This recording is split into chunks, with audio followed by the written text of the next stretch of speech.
What is it? The Aston Martin DB11 V8 represents a landmark moment for the British car maker.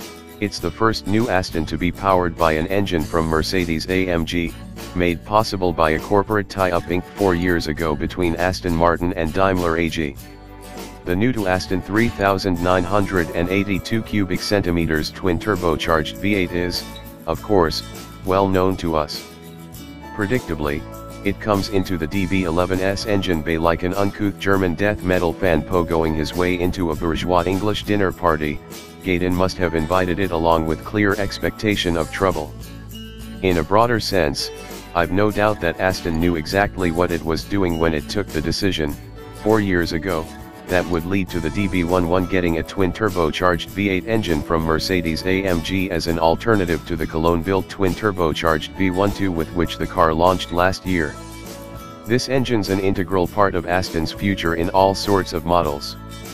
But here's the thing, Aston's pair of DB11s now have torque-to-weight ratios of 373 pounds-foot and 384 pounds-foot per ton, and, because Aston's V12 is a heavy old lump and AMG's V8 can get away with one less radiator, it's actually the cheaper V8 model that's sitting pretty on that score. So, in one respect, and, arguably, the most telling one where real-world performance is concerned, the little brother's actually the bigger hitter.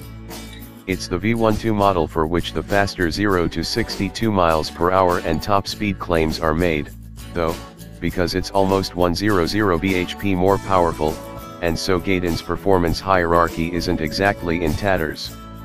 But, with only 18 pounds-foot of torque between the siblings and 115 kilograms saved by the newbie, there was never likely to be much breathing space left for the pricier model. So why take the risk? Aston only ever offered a 12-cylinder engine in the DB9, it's on the cusp of introducing a new Vantage V8 model anyway, and it never actually produced 6 and 12-cylinder DB7s at the same time, so there's scant precedent for this. Well, it's globalism, again. While the £13,000 saving that UK DB11 buyers stand to make in return for giving up a third of their cylinder count could easily be splurged on optional wheels, paint, trim and stereo equipment, there's greater pecuniary justification for the car's existence elsewhere in the world. In China, for example, the local tax regime will make Aston's sub 4.0-litre 8-cylinder car £70,000 more appealing than a V12. It'd take more than a celestial roofliner to wipe that out. What's it like? Conveniently for those of us living elsewhere, though, there are reasons other than financial ones to consider whether your new Aston really needs the full dozen cylinders, and, depending on your outlook, they may ultimately be convincing arguments.